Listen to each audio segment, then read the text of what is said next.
Poolisiin federaalaa yaaddoo nageenyaa gahumsaan ittisuuf qophiidha. Koomishinar Jeneraal Damballaash Gabra Mikaa'el. Poolisiin federaalaa Itoophiyaa yaaddoo nageenyaa gahumsaan fashaleessuu fi nageenya biyyaalessaa mirkaneessuuf qophiidha jedhan ajajaan olaanaa poolisii federaalaa Koomishinar Jeneraal Damballaash Gabra Mikaa'el.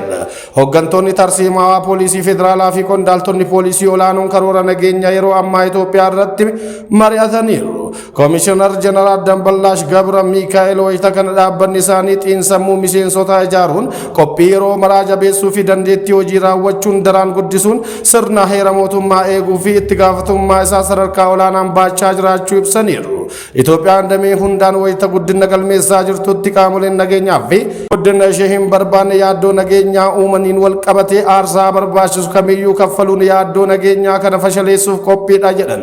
Waltajjicha irrattis ijaarsa xiinsammuu fi ilaalchaa miseensota poolisii akkasumas qophii yeroo hunda jiru irratti kan xiyyeeffate waraqaan qorannoo dhiyaachuun irratti mari'atamuu ragaan poolisii federaalaa irraa argame ni mul'isa.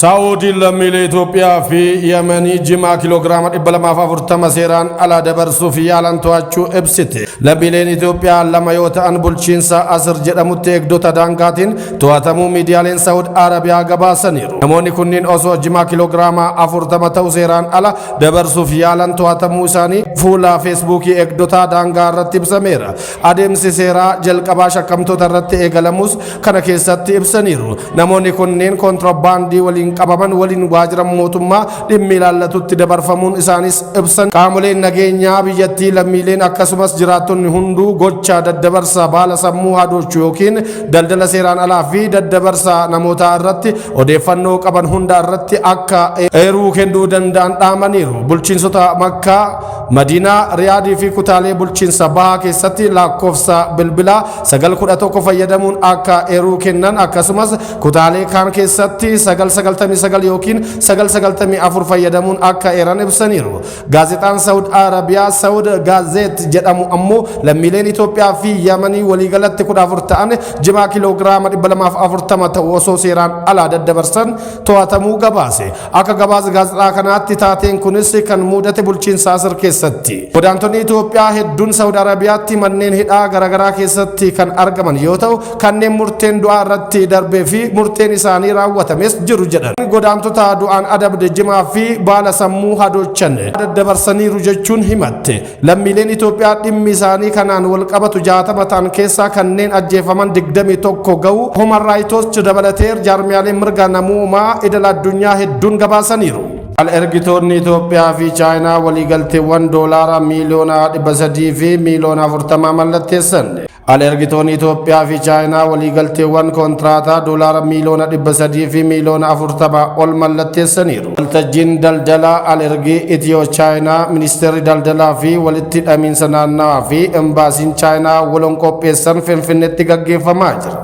Ministeera daldalaa fi walitti hidhamiinsa naannawaa Dr. Kaasaan Gonfee waltajjichi hojiilee beeksisaa galii daldalaa ergii Itoophiyaa guddisuuf Chaayinaatti gaggeessuuf dandeessisa jedhan. Waltajjicha irratti waliigalteewwan 33 mallatteeffamuu ibsuun galii doolaara miiliyoona 300 fi miiliyoona 40 ol argamsiisuu akka danda'anis eeraniiru. Waliigaltichi gara gabaa Chaayinaatti seenuuf qaama inisheetiivii mootummaa Chaayinaan bocame ta'us kaasaniiru. Buna, midhaan zayitaa, midhaan dheedhii, gogaa, oomishaalee albuudaa fi huccuu irratti waliigaltee irra ga'amuu fi bu'aa qabatamaan argamuu isaas ibsaniiru. Waliigaltichi oomishaalee Itoophiyaa gabaa addunyaa irratti kan beeksisuu fi karoora dorgomtummaa isaanii guddisuuf qabame kan milkeessu ta'uu ministeerichi faanaa dijitaaliif ibseera. Itti aanaan daayirektara olaanaa daldala alaa ministeera daldala Chaayinaa Chang Hoi gama isaaniitiin mootummaan Chaayinaa hariiroo daldalaa fi diinagdee Itoophiyaa waliin qabu cimsee itti fufuuf akkasumas carraalee gabaa babal'isuuf kutannoo qabaachuu ibsaniiru. Ergitoonni Chaayinaa oomishaalee Itoophiyaa qulqullina qaban baay'inaan bituuf riqicha daldalaa waaraa ijaaruuf qophii ta'us mirkaneessaniiru.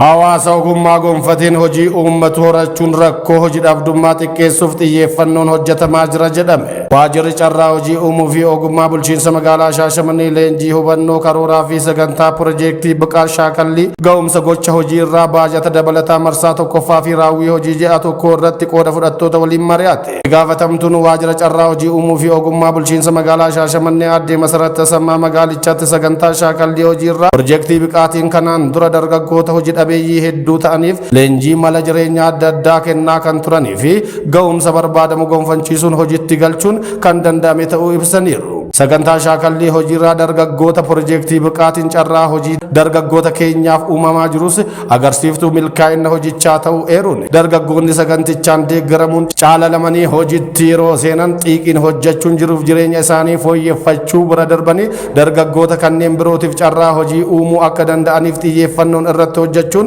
murteessaa ta'uu aaddee Masarat Tasammaa dhaamaniiru.